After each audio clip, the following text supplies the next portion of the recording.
네, 다시 시작을 하겠습니다. 음, 음, 어, 저희 트랜지션 로컬 했을 때 지금 아까 실행이 잘 안 됐었죠? 그게 이제 QoS 프로파일이 이제 퍼블리셔에도 들어가지만은 서브스크라이버에도 들어갑니다. 저희는 이제 요거를 퍼블리시 한 대만 했었고, 이제 서브스크라이버는 그냥, 디폴트로 썼잖아요. 그래서 요거를 좀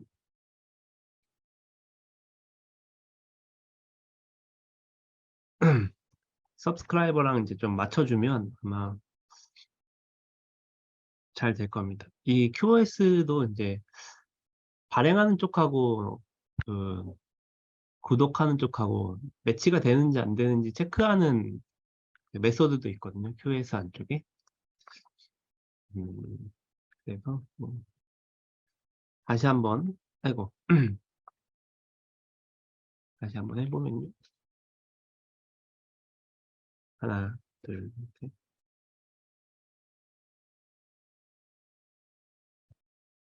네. 한 번에 받아졌죠. 이제 버퍼에 쌓여 있던 게 한 번에 들어갔습니다. 음, 네.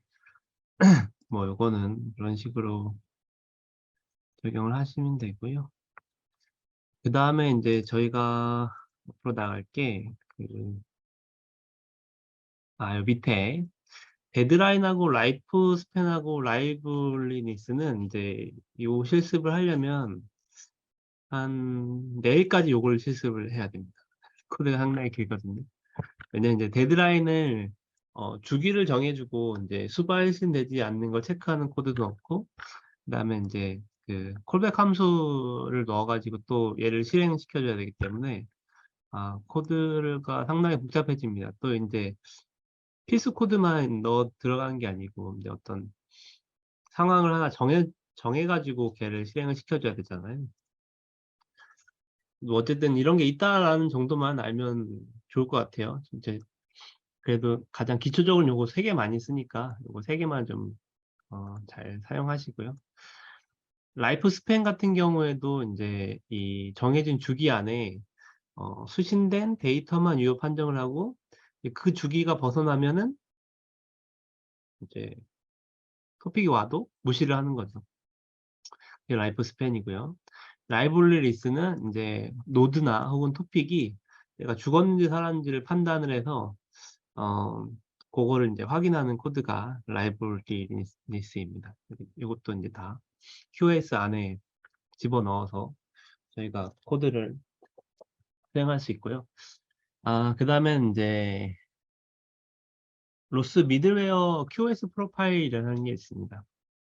이건 무슨 상황이냐면 지금 저희는 그 QoS 프로파일을 이제 나만의 프로파일을 만든 겁니다. 이거 세 개를 조합해서 뭐 나올 수 있는 거는 6가지 정도겠지만 그 다음에 이제 여기 keep last를 하면은 이제 개수에 따라서도 나올 수 있는 가능성이 많아지죠. 이제 그래서 이제 이렇게 쓰면 되긴 하는데 이제 여기 귀찮으신 분들 이 귀찮으신 분들은 이제 어떤 상황이 있냐면 어, RCL, PI, QoS에 이 로스 내부에 정해놓은 이 QoS 프로파일들이 있습니다. 그거를 가지고 와서 바로 쓰는 거죠. 이 폴러시들을 다 정하지 않고. 그래서 이제 가장 많이 쓰는 것들이 이제 센서, QoS 프로파일 센서 데이터. 이것도 좀 쓰고요. 혹은 QoS 프로파일 디폴트는 디폴트고 음, 서비스 디폴트. 이제 서비스를 주고받을 때 서비스는 그 그래도 메시지가 중요하잖아요. 어떤 특정한 순간에 딱 한 번만 요청하고 한 번만 받는 거니까. 혹은 뭐 액션 스테이트 디폴트 이런 거, QS 프로파일 디폴트. 그래서 이 중에서 하나 골라가지고 이제 씁니다. 그러면은 이제 이렇게 길게 쓸 필요 없이 나는 지금 센서 데이터에서 주로 사용하는 QS를 쓰겠다. 그럼 얘를 요거 대신 쓰는 거죠. 이렇게. 음? 네. 이렇게. 그럼 이제 애초에 지정된 이제 프로파일 센서 데이터에 있는 QS 프로파일이 여기 정해지게 되는 겁니다. 여기다 직접 넣어도 상관없고요. 그래서 이제 그러면 센서 데이터 안에는 프로파일들이 뭐 릴라이블은 어떻게 되어 있는지, 혹은 히스토리는 어떻게 되어 있는지, 그런 게 이제 궁금하잖아요. 그런 내용이 책에 나와 있습니다. 책 그 몇 페이지냐면, 음,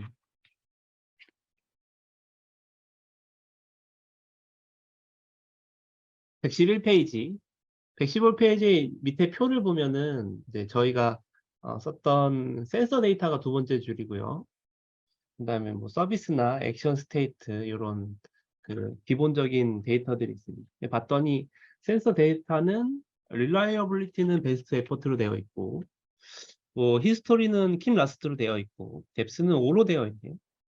뎁스가 너무 작은 거 아닌가? 네, 그런 식으로 이제 좀 이제 정해져 있는 거를 많이 쓰다 보면 이게 더 편할 수도 있습니다. 이렇게 쓰는 것보다.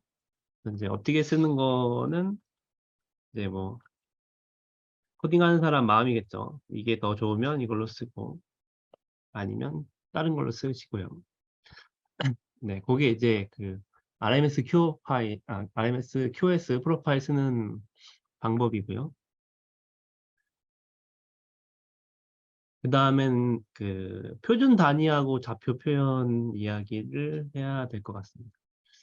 저희가 이제 어쨌든 이 과정이 로봇을 다루는 과정이잖아요. 그러니까 로봇을 다룰 때 그 실제 물리 현상이 1대1로 매치가 돼야 된단 말이에요. 저희 코드가.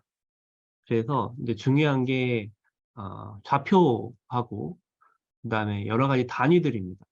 내가 이제 1을 움직이라고 그 로봇한테 줬는데 얘가 1m를 움직이라는 건지 1cm를 움직이라는 건지 혹은 각도를 뭐 30을 줬는데 30도를 움직이라는 건지 혹은 30 라디안을 움직이라는 건지 코드에서는 표현할 길이 없거든요.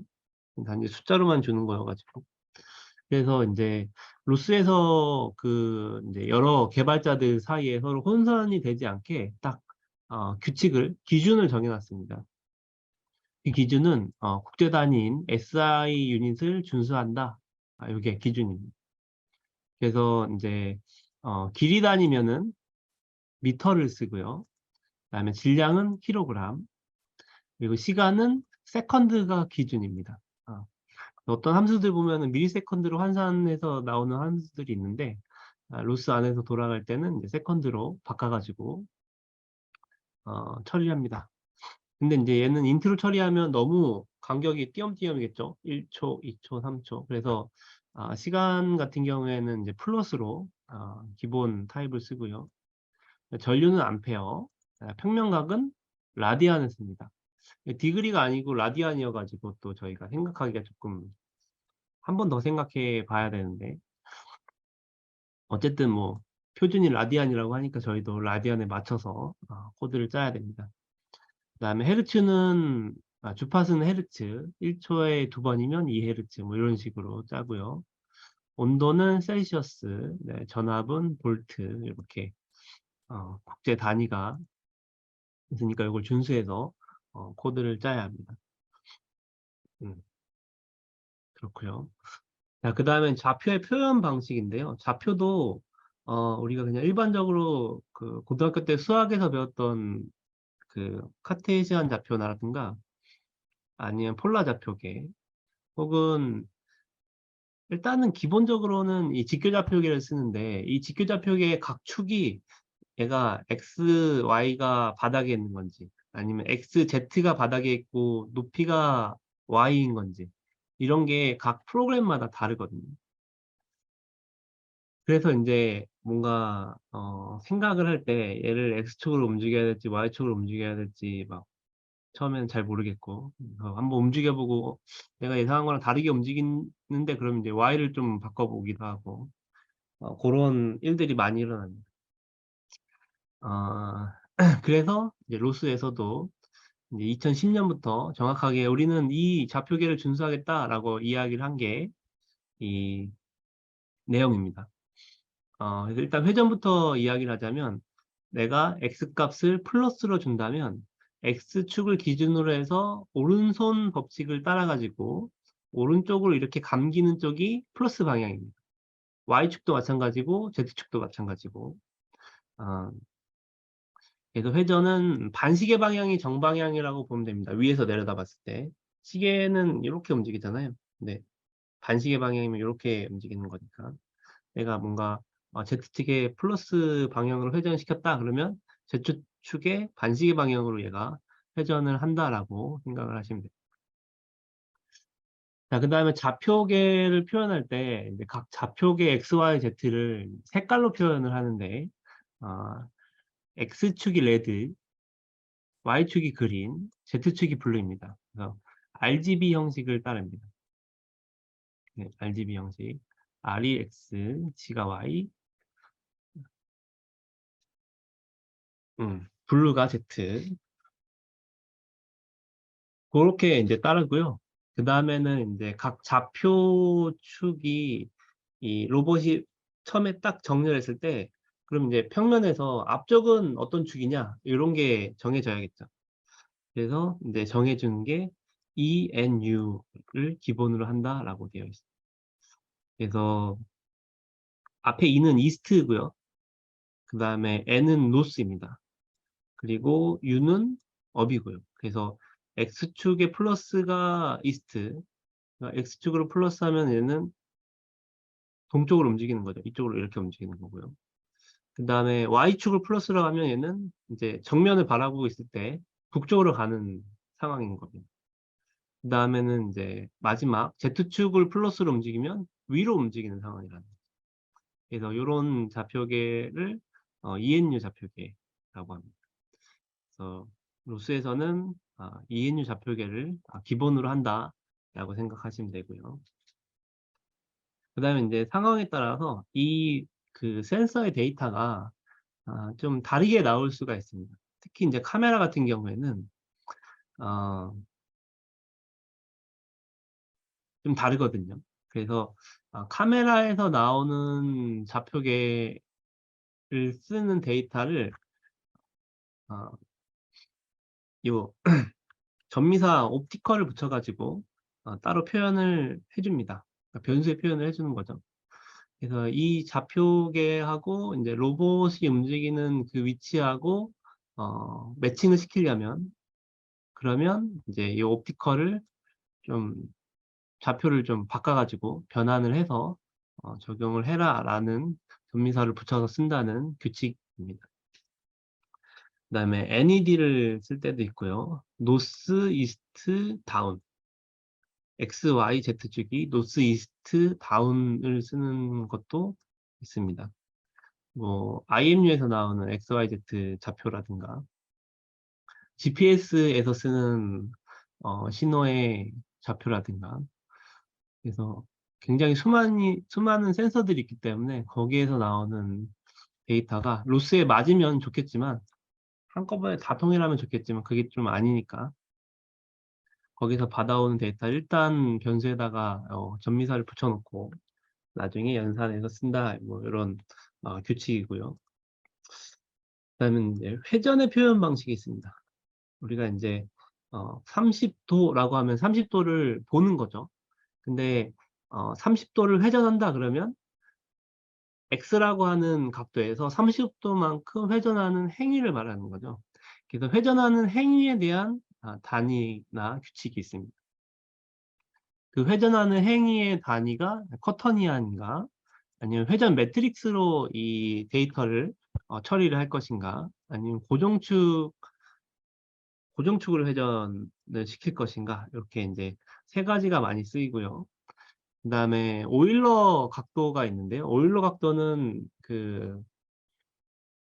권장하지 않습니다. 그래서 오일러 각도가 만약에 이제 센서에서 오일러 각도로 이제 데이터가 들어오면 커터니언을 한번 바꾼 다음에 그 다음에 쓰는 거를 추천을 하고 있습니다. 네. 그래서 이 정도가 로스에서 쓰는 표준, 그리고 이제 좌표 표현 방식이었습니다. 음, 어, 지금 이제 이렇게만 들으면은 잘 감이 오지는 않으실 텐데요.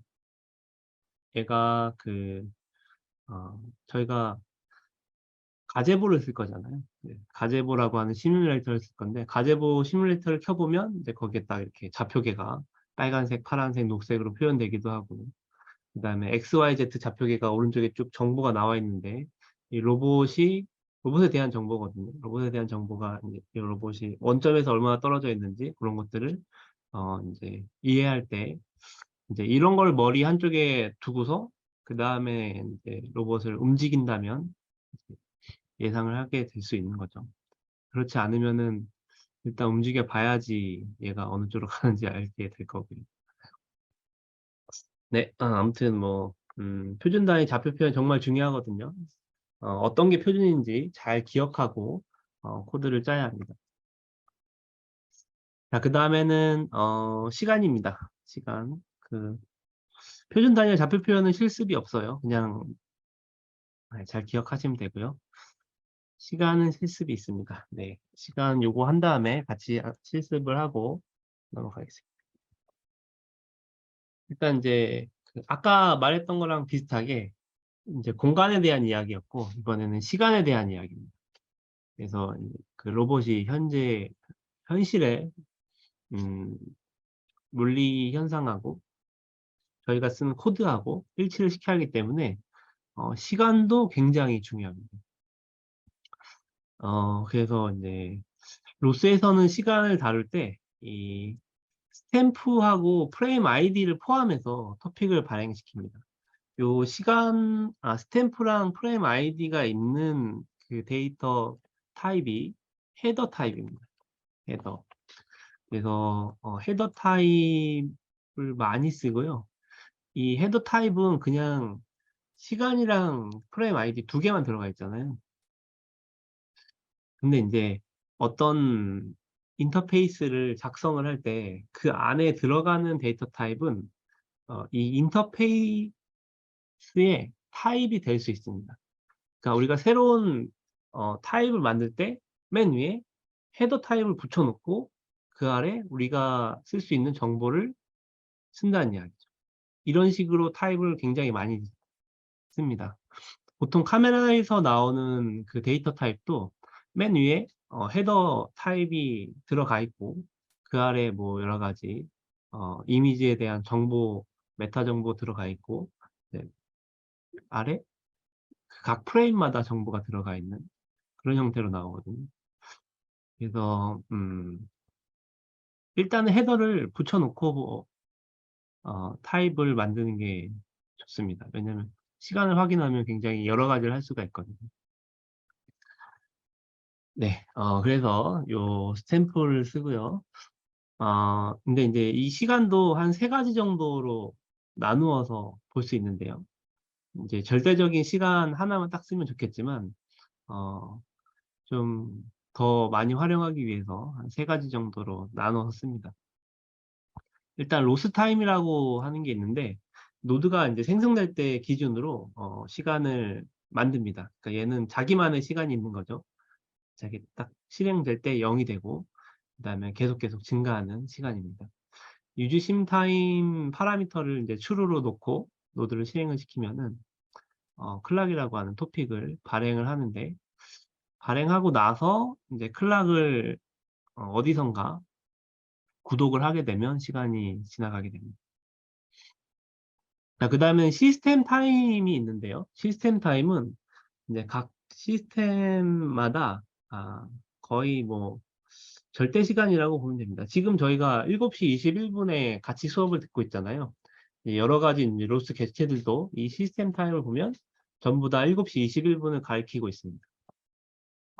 그래서 뭐 얘도 활용하기 좋죠. 그런데 문제는 이제 각 시스템마다 동기화가 되지 않을 수도 있어요. 그래서 한 뭐 길게는 1, 2초 차이가 나기도 하고, 저희도 이제 지금 이제 다들 핸드폰 갖고 있어서 그렇진 않지만, 예전에 이제 손목시계 갖고 다녔을 때는 각 손목시계마다 시간이 조금씩 달랐잖아요. 그런 것처럼 동기화가 되지 않을 수 있기 때문에 특정 서버의 시간으로 동기화를 한 다음에 이제 시스템 타임을 맞춰서 사용하는 방식을 씁니다. 그때 사용하는 이제 명령어가 요 명령어입니다. tp date라고 해서 ubuntu.com 서버에서 쓰는 시간을 불러와가지고 다 같이 불러오면 이제 다 같이 동기화가 되는 거죠. 자, 그 다음에는 스틸 타임이라고 있는데, 요거는 하드웨어의 타임아웃을 사용한 시간입니다. 나머지 시간들은 이제 저희가 뭐 듀레이션을 이용해서 시간을 뭐 한 10초 정도 밀어가지고 쓴다거나, 아니면 1시간 이후의 시간을 저장해 놓고 그걸 막 비교해가지고 쓴다거나 그럴 수 있는데, 요 스틸 타임은 그냥 무조건 단조 증가하는 특성이 있습니다. 네, 그렇게 시간을 다루게 됩니다. 자, 그러면 이제 시간에 대해서 실습을 한번 해보면 8시가 될 것 같네요.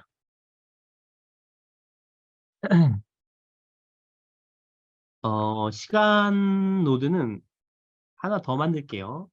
저희가 VS 코드에 노드를 만들려면 먼저 제일 처음에 해야 되는 작업이 이 setup.python 파일에 노드 엔트리 포인트를 추가하는 거죠. 여기다가 컴마를 하고 time pub tpub이라고 합시다. 짧게 tpub을 줄게요. 패키지 이름은 my 패키지, 그리고 파일 이름을 씁니다. time, 일단 심플을 붙일까요? 비슷하게 simple time pub. 그 다음엔 엔트리 포인트는 메인으로 똑같이 하겠습니다.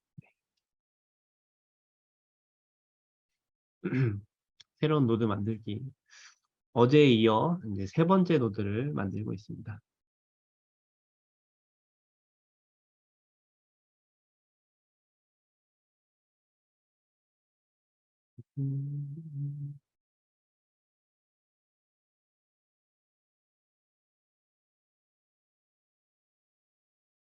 자, 저장한 다음에 그 다음에 이제 요 파일 이름을 갖고 있는 파이썬 파일을 만들어야겠죠.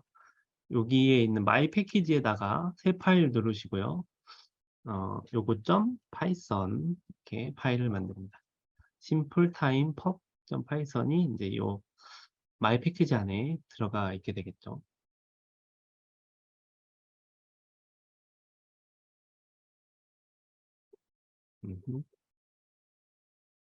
그 다음에 기본 코드는 똑같아야 되기 때문에 저희가 어제 했던 요 메시지 메시지 펍으로 합시다.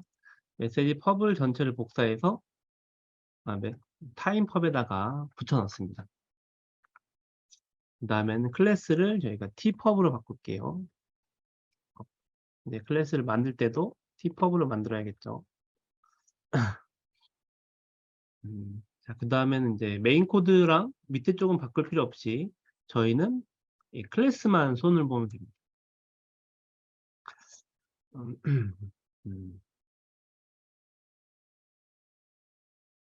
네. 자, 그 다음에는 이제 그 헤더라고 하는 클래스를 쓴다고 했죠. 데이터 타입. 그래서 std 메시지스에 메시지에 헤더가 있습니다. 요거를 가지고 헤더. 스트링 안에는 데이터라고 하는 변수가 있다고 했잖아요. 헤더 안에는 그 스탬프라고 하는 변수가 있고요. 그 그다음에는 프레임 아이디라고 하는 변수 두 개가 있습니다. 그래서 나는 이제 클래스를 갖고 오긴 했는데 이 클래스 안에 어떤 변수가 있는지 모르겠다. 그러면 찾아보면 됩니다. 네. 한번 찾아볼게요. 어떻게 찾는지. 갖고 와서 이제 저 헤더는 바이너리에 있기 때문에 요 아더 로케이션에 컴퓨터에 들어가면 여기가 루트거든요. 루트에 있는 OPT에 OPT에 로스에 대시잉에 들어가면 여기 어딘가에 있다는 겁니다. 근데 이제 딱 보면 어디 있는지 알기가 쉽지가 않죠. 지금 저거는 토픽이기 때문에 검색을 해가지고 헤더.점 토픽을 찾습니다. 헤더.점 메시지. 토픽은 그 타입 이름이 메시지예요. 메시지. 네, 그럼 이제 이 파일 하나가 나오죠. 위치가 쉐어에 있네요. 보통 이제 기본 인터페이스는 어, 쉐어 안에 있습니다. 그래서 요걸 더블 클릭해서 보면 지금 이제 요 샵이 있는 거는 주석이거든요. 주석은 볼 필요 없고 이 밑에 빌트인 인터페이스 타임 스탬프라고 하는 요게 변수명이 되는 겁니다. 그래서 빌트인 인터페이스 타임이라고 하는 요 그 타입으로 이 스탬프라고 하는 변수가 들어가는 거거든요. 그러면 이제 이 스탬프를 쓰기 위해서는 또 저 타임이 뭔지를 봐야 되잖아요.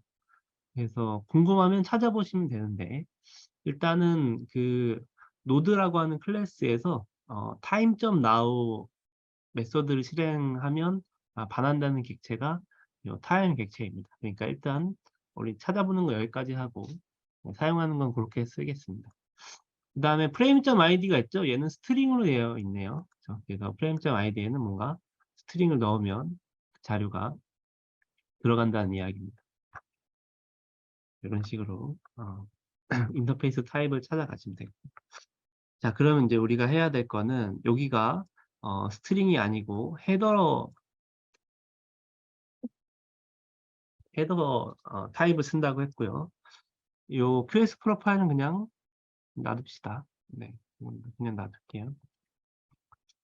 자, 그 다음에는 이제 토픽명을 쓰는데 토픽명은 메시지가 아니고 타임이라고 하겠습니다.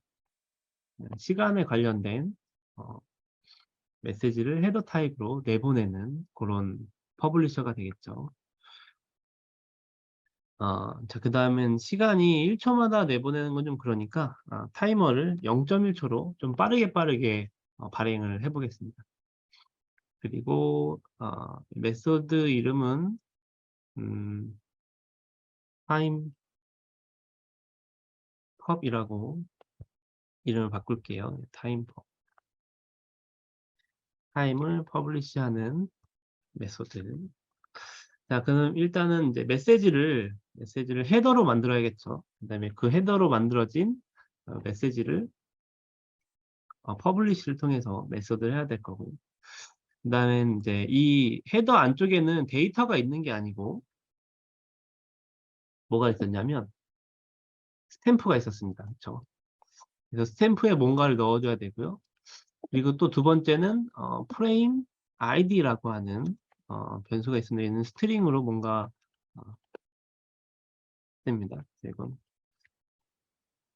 그냥 아무거나 이건 타임입니다라고 넣어서 메시지를 발행을 할게요. 자, 그 다음에는 이제 요 헤더에 스탬프에 들어갈 객체를 적어줘야 되는데 얘가 아까 타임이라고 하는 타입이라고 했어요. 그래서 요거는 일단 셀프에 접근을 해가지고 셀프가 이제 노드를 상속받았으니까 노드 안에 있는 아, 타임 타임 음, 타임을 갖고 올 수가 있는데 get 클락으로 갖고 옵니다. 그럼 이제 시간을 갖고 오게 되고, 이제 시간을 갖고 올 때 아까 그 여기서 설명했듯이 요거 세 가지를 옵션을 줘서 갖고 올 수가 있거든요. 근데 기본적으로 로스 타임, 시스템 타임이 디폴트입니다. 네, 로스 타임을 받고 싶으면은 이제 로스 타임으로 바꾸는, 네, 코드를 넣어주면 됩니다. 일단 디폴트로 진행을 할게요.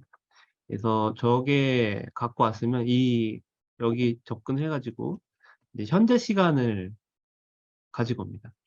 현재 시간이 요 스탬프에 들어가게 되는 거고, 여기에 얘가 들어갔고, 그리고 메시지도 들어갔고, 근데 이렇게 들어간 메시지를 퍼블리시를 하면 되는 거죠. 카운트는 없어도 되고요.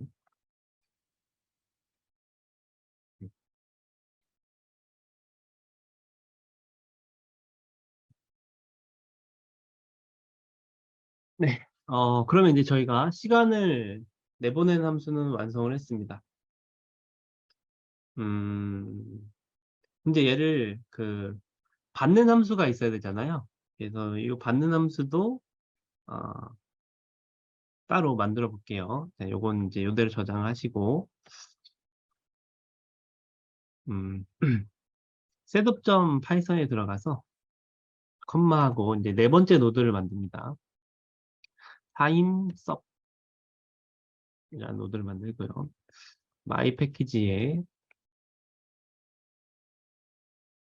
그다음엔 파일 이름 그냥 simple timesub이라는 파일을 만들게요. 좀 엔트리 포인트는 메인으로 하고요. 자, 그 다음에는 이제 요 파일 이름을 진짜로 만들어야겠죠. 여기다가 my package에다가 새 파일 누르고 요거 갖고 있는 파일을 만듭니다. 얘는 어제 만들었던 심플 메시지 요거를 가지고 와서 여기다가 만들게요. 어, 이제 바꿔줘야 할 부분은 요 스트링이 아니고 헤더를 갖고 오면 되죠. 헤더로 바꿔주시고요. 그 다음에 이제 서브스크립션 할 때도 이제 헤더를 서브스크립션 하고, 요거 이름도 t 서브로 바꿔줄게요. 클래스 이름. 헤더에 있는 토픽명은 타임이었죠. 타임이었나요? 타임 뒤에 뭐 붙었었는데. 그냥 타임이었네요. 네, 타임. 그 다음에 이제 받으면은 실행할 콜백 함수를 sub message라고 했는데 콜백 함수 이름도 네, 타임으로 바꿔줄게요. sub time. 그러면은 콜백 함수 이름을 sub time으로 써줘야 되고요. 마찬가지로 이제 메시지가 넘어올 겁니다. 근데 메시지 안쪽에 접근하는 요 변수명은 데이터가 아니고 두 가지였죠. 하나가 스탬프였고 하나가 프레임 아이디였습니다. 네. 그래서 이제 스탬프를 한번 찍어 보고요.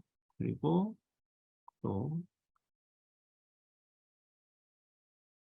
어,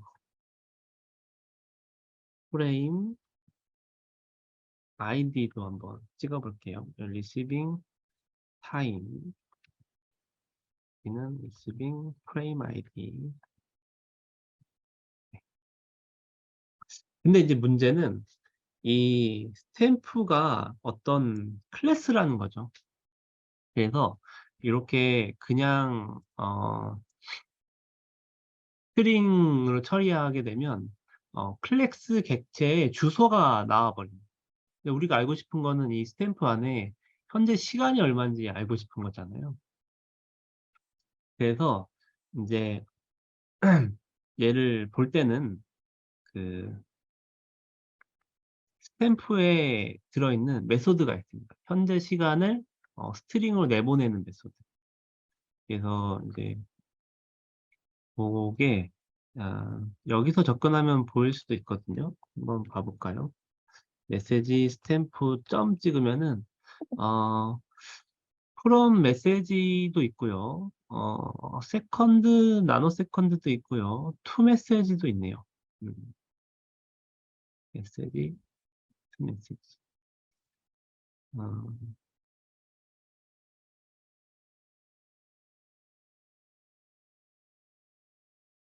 그래서 이제 요것들을 활용해서 써야 되는데, 지금 여기 투 메시지 있는 거 보면 그냥 스탬프에 now로 넘어갈 게 아니고 투 메시지를 통해서 메시지 안쪽에 스탬프에 저장해야 될 것 같아요. 네, 요거는 요렇게 좀 아까 하나 더 한 단계 더 거쳐야 되고, 그다음에 이쪽은 아, 어떤 그 now라고 하는 객체를 만들어 놓고 이 메시지에 스탬프에 from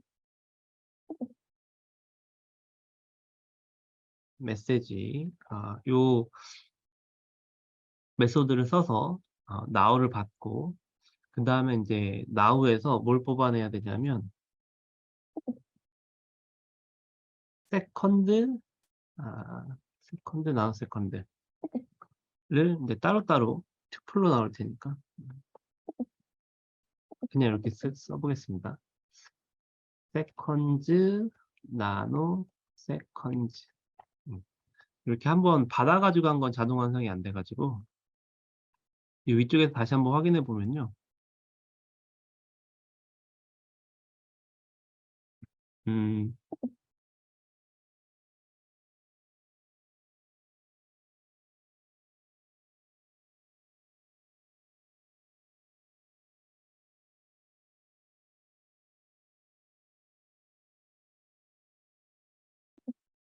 메시지로 바꿔놔가지고 나노세크하고 세크도 그냥 바로 나올 수는 있는데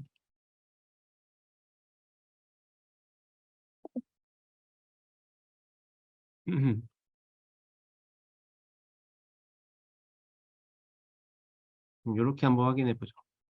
get 클락 now 한 다음에 이제 요 객체거든요. 그러니까 지금 클락 타입은 뭐 시스템 클락이 나올 거고 프롬 메시지랑 투 메시지를 사용했고 세컨즈 나노 세컨즈 요걸 사용했어요. 나노 세컨즈는 안 해도 될 것 같고요. 세컨즈 나노 세컨즈 맞죠? 세컨즈. 네, 세컨즈 나노 세컨즈. 아마 이제 얘가 튜플로 앞쪽에는 초, 뒤쪽에는 나노세크 이렇게 나눠서 나올 건데 어, 그냥 일단 이렇게 한번 출력해 보겠습니다. 음, 네, 저장한 다음에 얘도 저장하고요. 그리고 지금 노드를 새로 만들었으니까 그냥 실행하면 안 되고 빌드를 한번 해줘야 됩니다. 그래서 터미널에서 여기서 퀄컴 빌드를 한번 해보겠습니다. 네, 문제 없이 빌드가 잘 됐고요. 그 다음에는 이제 실행을 한번 해봐야겠죠. 로스트 마이 패키지에 run 마이 패키지에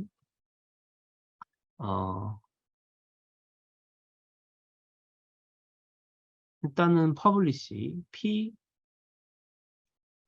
t tpub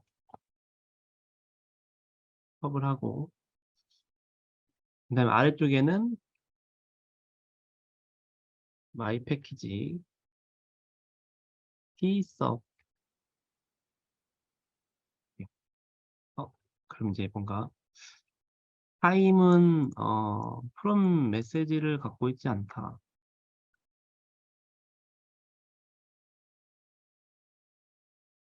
네. 아까 분명히 from 메시지를 봤는데 스크립션에서 지금 이게 잘못된다는 거죠.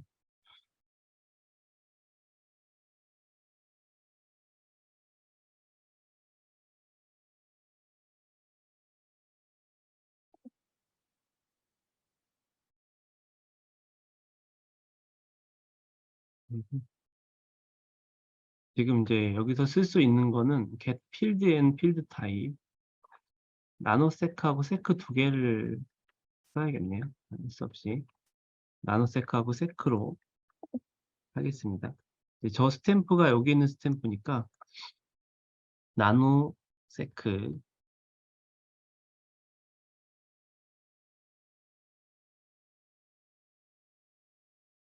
변수 없이 그냥 어,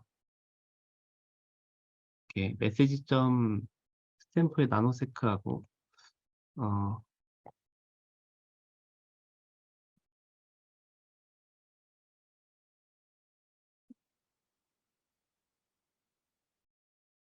세크였나요? 이름이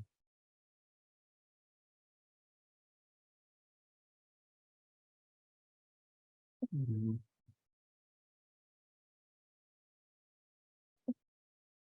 세크였죠? 세크.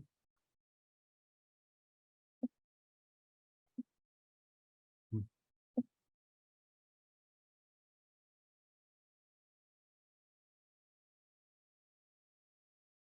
네, 이러면 될 것 같은데요. 다시 한번 실행하고 여기 또 실행해보겠습니다. 네, 그러면 이제 0.1초 단위로 앞쪽에는 이 시스템 타임이 출력이 됐고 5초, 6초, 네, 뒤쪽에는 나노섹 단위로 숫자가 올라오는 걸 볼 수 있습니다.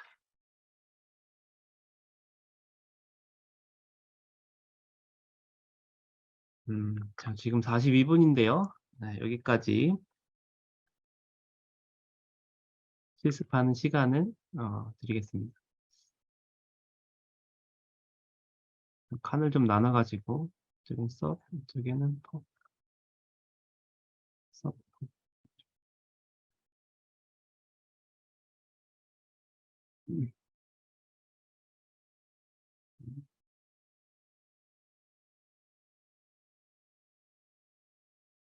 음, 이렇게 보면 보기가 조금 더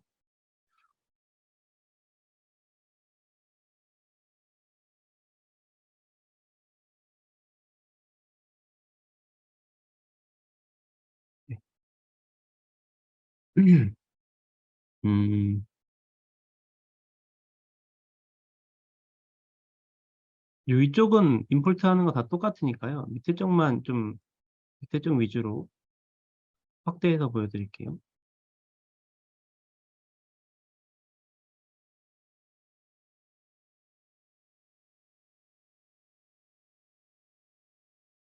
네. 자, 노드암 2개 같이 작성을 해보시면 되겠습니다.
혹시 중간에 뭐 놓친 부분 있다거나 아니면 뭘 보여달라거나 이런 거 있으면은 언제든지 제가 네, 보여드릴 거니까요. 네, 요청을 해주세요.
오, 네.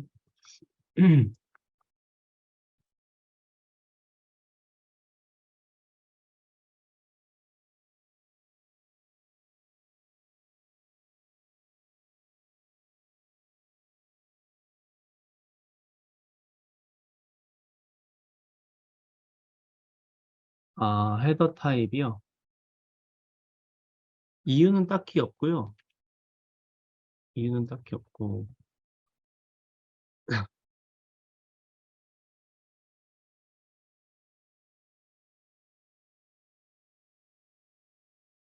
시간 인터페이스, 어, 타입입니다. 만약에 이제 내가, 헤더 타입 말고 그냥 그 스탬프에 있는 타임 타입으로 아주 딱 하나의 타임 타입만 보내고 싶다? 그러면 직접 만들어서 그 타입으로 보내시면 돼요. 음. 대부분 헤더 타입을 보냅니다.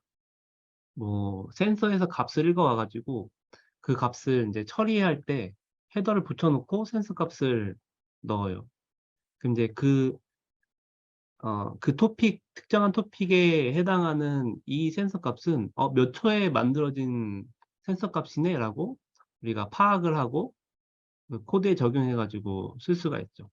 이 현재 타임하고 비교해 보면서 이 센서 값은 너무 오래됐는데? 그러면 이제 이걸 처리 안 할 수도 있고 아니면 이제 시간 타입을 체크해서 이제 가끔 이제 센서가 이렇게 쭉 오다가 갑자기 확 튀는 경우가 있잖아요.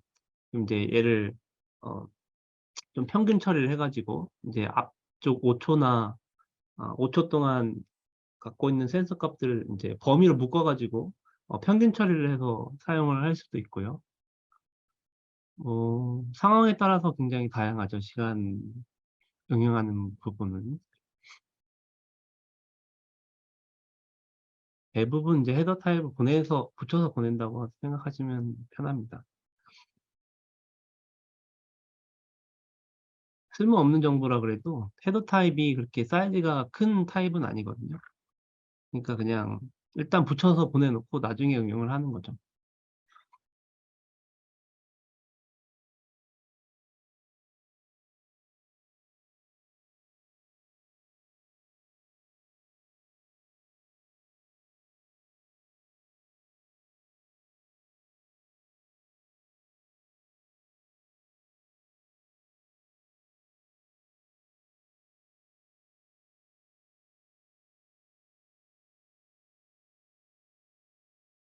이제 그런 값을 보내려고 하면 일단은 전체 그 인터페이스를 하나 만든 다음에 예를 들면 이런 거죠.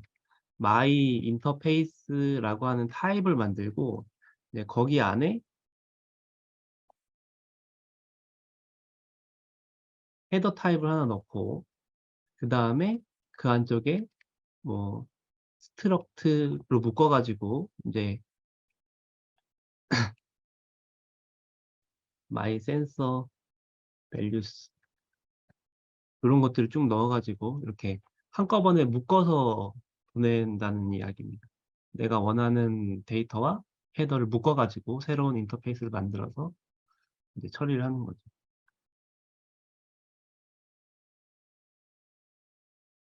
음.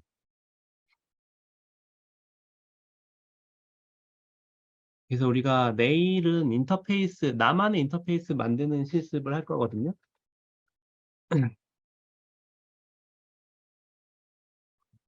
네, 50분이 됐네요. 잠깐 10분 쉬었다가 이어서 진행하도록 하겠습니다.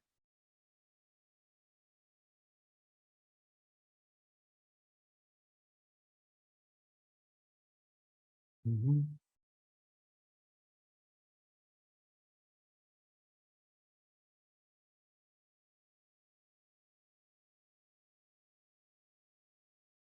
아, 꺼버렸네. 꺼버려버렸네요. 꺼버렸네요.